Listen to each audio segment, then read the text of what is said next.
How do I do it all? The Brezza gives me the power.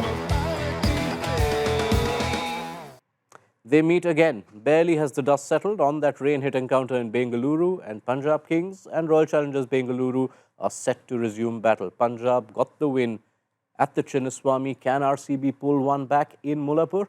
Let's build up to the game on Maruti Suzuki Arena. Presents ESPN Cricinfo Timeout with Mark Boucher and Ambati Raidu giving us company. Thank you, gentlemen, for your time.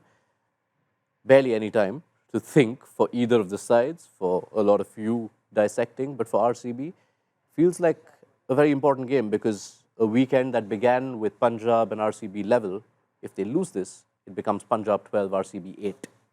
Yeah, it is a game that RCB need to pay a lot of attention to. They'll be happy that they're heading away from home. That hasn't been too good for them. I just think that it's sort of a moving week at the moment. You start losing a couple of games, you start slipping down. You've got other teams that if they start winning, they start getting closer to the top four. RCB, they're still looking pretty on the log at the moment, but another loss for them, other teams will feel like, right, that number 4 spot is definitely open and up for grabs. As Mark points out, they'll be happy to move away from home because it's 4 out of 4 in the away games, and they need to keep that going if they want to keep the playoffs push intact. Yeah, of course. I mean, because they've not been able to win at home, conditions are not favorable to the kind of batting lineup that they have.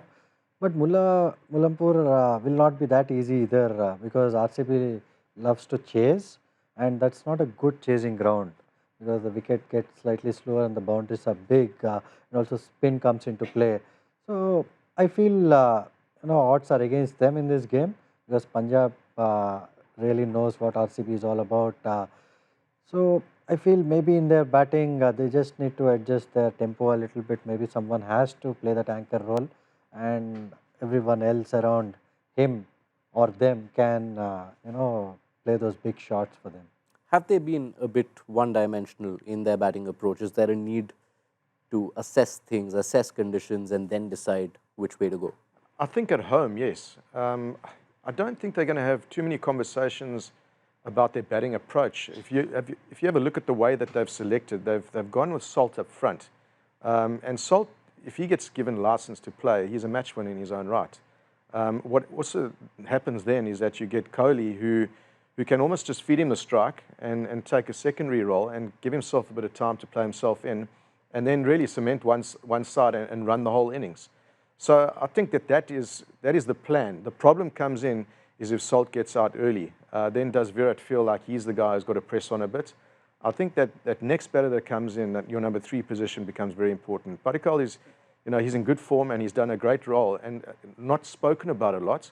But I think, where RCB have been successful is that he's come in and he's really played an aggressive role as well, which has allowed Virat to still focus on what Virat does best and just manipulates the whole innings and sets it up for later on. So, yeah, I think that the template will be similar. I don't think that they're going to have many changes. Where I think that they have to have a look is maybe when they go at home. Are they going to see or are they going to need more of Kohli of the pre-2024 vintage to just help them balance better with their batting approach? Yeah, definitely at home. But away, if the wicket's flat, then he also needs to go with the same kind of intent the other batsmen are going at. But the wicket is slightly slow, like how it was at Wankhede when they played MI. He has played a brilliant innings there. The ball was stopping in the pitch. But right now in Mullanpur, it's quite a good pitch to bat on. So I think he's going to still bat with that intent. But maybe while chasing, he might just play that anchor role because he knows what score and how to approach it. Lots of eyes on Liam Livingstone. The runs aren't coming. The strike rate isn't there either. Familiar with Punjab Kings, but do you see RCB continuing to back him in the 11? They probably will. I don't know if there's a standout player that they can bring in. But yeah, he has been, unfortunately for them, a little bit disappointing. I think it's just the manner in which he's getting out as well. We all know, we've seen Liam Livingstone at his best before, and he's a clean striker of the ball, and he's a very dangerous batter.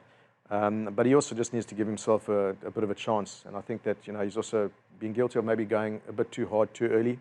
Playing in Indian conditions can be a little bit different to playing all over everywhere else in the world. And one just senses that maybe the conversation that Andy Flower might have with him is just, you're going to get another chance, but give yourself a chance. You don't need to take the game on too early. If you're there in the last 5 overs and we've got you and Tim David batting there, then we can really take the attack to bowlers. And I think he's trying to pull trigger a little bit too early. All right, let's turn our attention to Punjab Kings. And they do have similar questions, although they've won the last 2 games. But they've done so, being bowled out for 111. And who knows what the RCB chase could have been like if not for Nehal Vadera's impactful innings. How do you assess their batting? Do they also need some element of recalibration? Of course, I mean, maybe a little change in the batting order. Stoinis maybe to open the innings with Priyansh Arya, because he will add that stability that Punjab needs right now. They're going too hard and losing too many wickets in the power play, and also not been playing good cricketing shots where you give confidence to the dugout, saying that okay, this is the way we can construct the innings or go about our batting.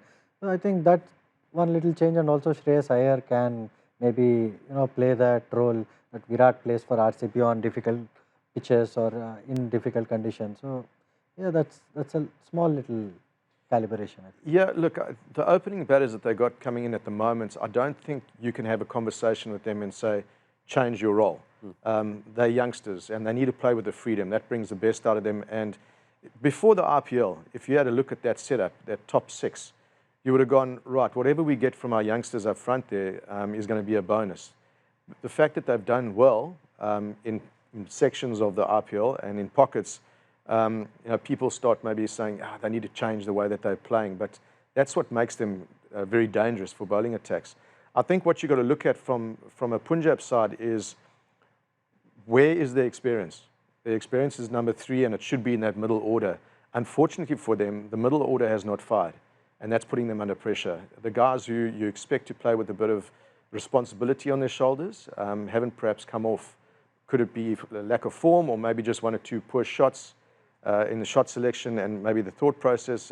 We don't quite know, but that is certainly a stage where you look at that middle to lower order. It's jam-packed with batters, and batters who are very dangerous. It just hasn't fired, and I think that's why the talking point is up front, where I think as a coach I would rather look at where the real issue is, and that's the experience in the middle that's not firing. Leave the youngsters up front there, let them play. Whatever you get from them is an absolute bonus, because they're not going to chew up balls. The way that they play is they're going to be very aggressive. If you get off to a great start, your middle order should be able to get you 200 plus 9 times out of 10. Even if you break down that middle, there are runs behind the belt for Nehal Vadera and Shashank Singh. So the onus would be more on Inglis and Stoinis or Maxwell if they were to play him. Yeah. So no, the point that I was trying to make was, if Stoinis bats up instead of Prabh Simran, so you won't see these 30s. If Stoinis is set, he can get that 80 or a 90 or a 100. He can be that guy who can get you a 600-run season. So that is what generally teams would like to do, at least with one opener. The other can be explosive, because once you keep losing wickets, keep losing momentum, then it's very hard for a new batter to come and start and play with the same freedom that the openers are playing with.